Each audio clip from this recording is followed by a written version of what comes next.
Back again with a murderous story that I call Kill Gary. Now, this little jewel happened, it has no other point than to demonstrate a teenager's murderous rage when provoked to the point. And this little thing happened in eighth grade to me, yours truly, Bazarro Man, the bad kid. But this one was just something that had to be done. I had been in a seventh grade, or no, eighth grade class of science at the end of the day. And there was a bunch of kids in there. And basically, it turned out that there was a kid in there named Gary. And Gary had less restraint when it came to saying and doing things than even myself and many others. I mean, this kid knew no boundaries. And one day he crossed it. We're sitting in the class, and my father had had a very unfortunate incident that made the front pages of the town paper. It had something to do with an automobile, but that's as far as I'll go. It was one of these stories that you're not happy to see it on the front page. So, what happened? Nobody talked to me about it. Nobody said anything about it, but I love my father. And that's the one thing that this kid didn't understand.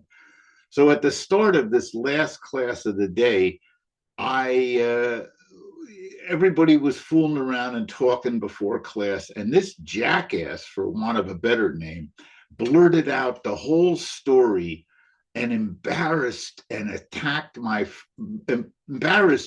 and attacked my father in front of the whole class. That was it. You don't do that to a guy who's, got the bad kid in the neighborhood reputation and is crazy in his own right. I was minding my business until this kid said this. And when he said it, something snapped in my head, just snapped. This story is for those of you who've experienced homicidal rage.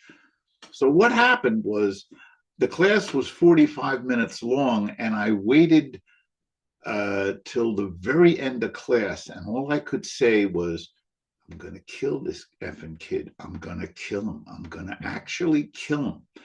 And I'd never been so insanely mad in my life. This kid was in for it. And so the bell rang. Everybody started filing out into the junior high school hallway. And I waited outside. When this clown Gary came out, I I just pounced him. I dove on him I never did this before or since, a full punch right to his face as hard as I could, standing back on my heels. And I just like rocked his head back like a rock'em sock'em robot. His block is knocked off. I wanted to knock his head off. He went down like a ton of bricks and fell on the floor on his back. People started milling around and they just saw me go psycho. If you trained with my brother, what I trained growing up, I always talk about the sibling Eddie stories. This one was right up there and it happened at school. So I'm kneeling on his clavicles now and I'm just pounding his head against the cement. I remember the floor. It was one of those academic floors in schools. It had nice marbling. It was a solid floor. And his head has no room to recoil. His head is just laying there, and I'm just putting welts on it. I'm banging him. So finally, it seemed like I was going at him for an eternity. I'm sure it felt that way to him.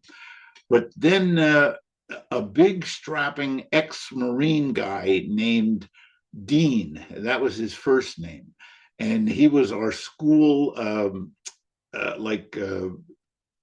disciplinary guy when things went wrong. He never had to get involved because we weren't that kind of school until that day. At that day, he gets on my arms and he's holding them and he can't even hold me. I'm so crazy. I'm just banging this guy's head, and I'm loving it, but I'm seeing red and purple. And finally, he pulls my arms off the guy. The guy's there like this. He's all messed up, and I'm going, oh, fucking, I'll kill you.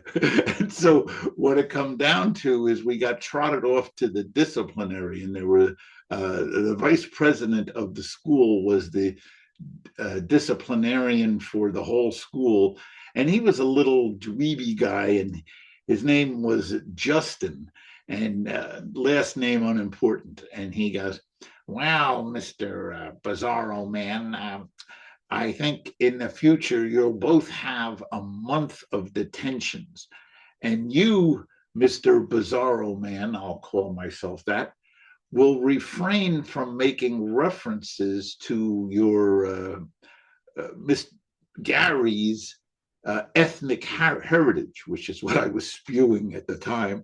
And he says, "And you, Gary, will refrain from ever making any derogatory remarks about Bizarro Man's father." So that was it. But that was the day. Left alone, I would have killed, and I would like to ask anybody out there to relate their stories of homicidal rage. What happened? Did somebody hurt your little sister, or did something go horribly awry, or somebody stole something from you? I'd like to hear it. Send me a comment and share this if you know anybody else who hasn't been known to have a psycho rage in his past. Thanks a lot. Bye.